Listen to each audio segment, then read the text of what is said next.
말씀은 요한복음 2장 1절부터 12절 말씀입니다. 사흘째 되던 날 갈릴리 가나에 혼례가 있어 예수의 어머니도 거기 계시고 예수와 그 제자들도 혼례의 청함을 받았더니 포도주가 떨어진지라. 예수의 어머니가 예수에게 이르되 저들에게 포도주가 없다 하니 예수께서 이르시되 여자여 나와 무슨 상관이 있나이까? 내 때가 아직 이르지 아니하였나이다. 그의 어머니가 하인들에게 이르되 너희에게 무슨 말씀을 하시든지 그대로 하라 하니라. 거기에 유대인의 정결 예식을 따라 두세 통 드는 돌 항아리 6이 놓였는지라. 예수께서 그들에게 이르시되 항아리에 물을 채우라 하신즉 아귀까지 채우니 이제는 떠서 연회장에게 갖다 주라 하심에 갖다 주었더니 연회장은 물로 된 포도주를 맛보고도 어디서 났는지 알지 못하되 물 떠온 하인들은 알더라. 연회장이 신랑을 불러 말하되 사람마다 먼저 좋은 포도주를 내고 취한 후에 낮은 것을 내거든 그대는 지금까지 좋은 포도주를 두었도다 하니라. 예수께서 이 첫 표적을 갈릴리 가나에서 행하여 그의 영광을 나타내심에 제자들이 그를 믿으니라. 그 후에 예수께서 그 어머니와 형제들과 제자들과 함께 가버나움으로 내려가셨으나 거기에 여러 날 계시지는 아니하시니라. 아멘. 갈릴리 가나라는 아주 작은 시골 마을의 한 결혼식에 예수님과 예수님의 어머니께서 초대를 받으셨습니다. 그런데 이 결혼식에 문제가 생겼어요. 하객들이 잔치를 즐기며 마셔야 하는 포도주가 떨어진 것이죠. 예수님 당시 결혼식은 7일 동안 지속이 되었고요. 이 기간 동안 결혼식에 참석한 하객들은 포도주를 마시면서 연애를 즐기고 신랑 신부를 축하해 주었습니다. 그래서 결혼식에서 가장 중요한 것을 하나 뽑으라고 한다면 바로 포도주였어요. 고대 자료들을 살펴보면 한 결혼식에서 포도주가 부족해서 신랑 측을 고소를 했다라는 기록이 있을 정도로 당시 결혼식에서 포도주는 너무나 중요한 것이었습니다. 그런데 결혼식장에 포도주가 부족하다는 사실을 예수님의 어머니가 알게 되죠. 예수님의 어머니는 얼마나 당황했을까요? 행복한 결혼식이 망쳐질까봐 하는 그런 두려움도 있었을 것입니다. 그래서 예수님의 어머니는 저들에게 포도주가 없다라고 예수님께 이야기를 하게 되죠. 그런데 예수님의 처음 반응은 나와 무슨 상관이 있습니까? 였습니다. 그러나 예수님께서는 하인들에게 유대인들이 정결례식에 쓰는 6개의 돌 항아리에 물을 담으라 라고 말씀하십니다. 그리고 하인들은 이 말씀에 순종하였고 돌 항아리에 물을 담죠. 그리고 이 물은 포도주가 되어 하객들이 남은 잔치를 즐길 수 있었습니다. 그리고 이는 예수님의 첫 번째 표적이었습니다. 예수님의 첫 번째 표적인 가나의 혼인잔치 말씀을 해석하는 데 중요한 단서들이 몇 가지 본문에 나타나 있습니다. 먼저는 시간의 표현입니다. 요한복음 2장 1절은 사흘째 되던 날이라는 시간적 표현으로 시작이 되죠. 그런데 요한복음은 1장 1절부터 18절까지 프롤로그, 즉 요한복음의 서론을 기록한 이후에 이후 1장 19절부터 날짜를 계산하며 말씀을 써 내려갑니다.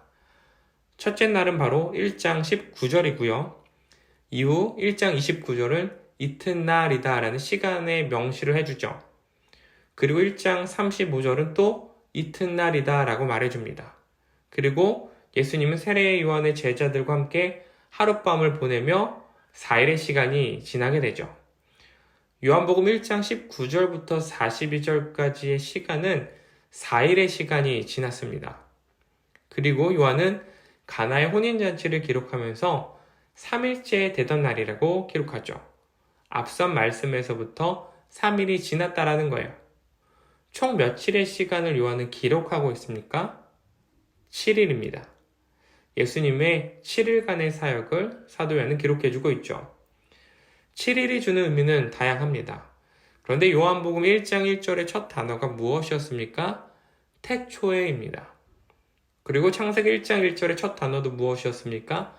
태초에였어요. 요한은 요한복음을 시작하면서 의도적으로 창조사건과 연결하며 말씀을 써 내려갔죠. 그리고 하나님께서 며칠 동안 세상을 창조하셨습니까? 7일 동안 창조하셨어요. 그리고 가나의 혼인잔치는 예수님께서 사역을 시작하신 지 7일째 되던 날입니다. 두 번째 단서는 잔치입니다. 성경은 하나님의 구원을 잔치로 비유하죠. 이사야 말씀도 이렇게 설명합니다.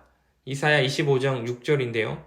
만군의 여호와께서 이 산에서 만민을 위하여 기름진 것과 오래 저장하였던 포도주로 연회를 베푸시리니 곧 골수가 가득한 기름진 것과 오래 저장하였던 맑은 포도주로 하실 것이며, 이사야 선지자 또한 다가올 하나님의 나라를 풍성한 잔치로 비유했습니다. 천국은 바로 잔치인 거예요. 천국은 바로 잔치입니다. 모두가 배불리 먹고 마시며 기쁨을 나누는 그런 하나님 나라 잔치예요. 마지막 단서는 바로 포도주입니다. 하인들로부터 포도주를 받은 하객들은 좋은 포도주를 주었다라고 이야기하죠. 결혼잔치가 더 좋은 것으로 풍성해진 거예요. 가나의 혼인잔치는 7일이라는 시간적 표현을 통해 하나님 나라는 이전과는 비교할 수 없는 더 좋은 것이다 라는 것을 보여주는 말씀입니다. 예수님께서 가나의 혼인잔치에 참여한 모든 사람들이 배불리 먹고 기쁨을 누리도록 포도주를 만들어 주시면서 일하신 것이죠. 그런데 하나님께서 7일 동안 처음 만드신 이 세상이 죄로 인해서 무너졌습니다. 배부른 자들이 있지만 배고픈 자들이 생겨났어요. 신음하며 아파하는 자들이 넘쳐납니다. 그러나 예수님께서는 새 하늘과 새 땅의 완성을 통해서 우리들에게 더 좋은 것을 주시기 위해 오셨음을 오늘 가나의 혼인잔치 말씀을 통해서 말씀해주고 있습니다. 결혼잔치를 통해 보여주고 계시는 것이죠. 하나님 나라는 매일이 잔치이다. 모두가 배부르고 모두가 행복하고 모두가 기쁨이 가득한 나라이다. 예수님은 우리에게 좋은 것을 주시는 분이십니다. 더 좋은 것을 넘어 최고의 것을 주시는 분이시죠. 자신의 백성들의 필요를 채우시고 우리의 삶을 천국 잔치로 만들어 주신 분, 그분이 바로 예수님이십니다. 그 예수님께서 우리를 천국 잔치로 초대해 주신 것이죠. 예수님 안에서 먹고 마시며 그분의 자녀로 살아가는 행복을 우리에게 주셨습니다. 오늘 하루 예수님께서 베풀어 주신 이 천국잔치 연회를 누릴 수 있는 하루가 되기를 소망합니다. 기도하겠습니다. 하나님 감사합니다. 우리를 하나님 나라 잔치로 불러주시고 하나님의 자녀로 삼아주셔서 감사합니다. 그런데 하나님께서 처음 지으신 이 세상이 죄로 인해서 무너지고 아파하고 있습니다. 신음하는 자들이 넘쳐나고 고통받는 자들이 넘쳐납니다. 그러나 예수 그리스도를 통해서 이 세상의 모든 어둠과 악함이 회복될 줄 믿습니다.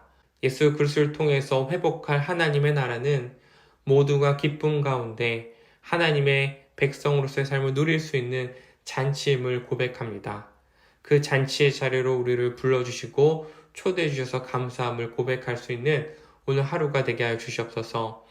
하나님께서 오늘 우리에게 주신 하루 하나님 나라 안에서 행복을 누리기를 소망합니다. 천국잔치의 기쁨을 누리며 우리에게 주신 오늘 하루가 하나님께서 주신 선물임을 고백할 수 있게 하여 주시옵소서. 오늘도 우리를 천국잔치로 불러주시고 인도해 주신 예수 그리스도의 이름으로 기도드렸습니다. 아멘.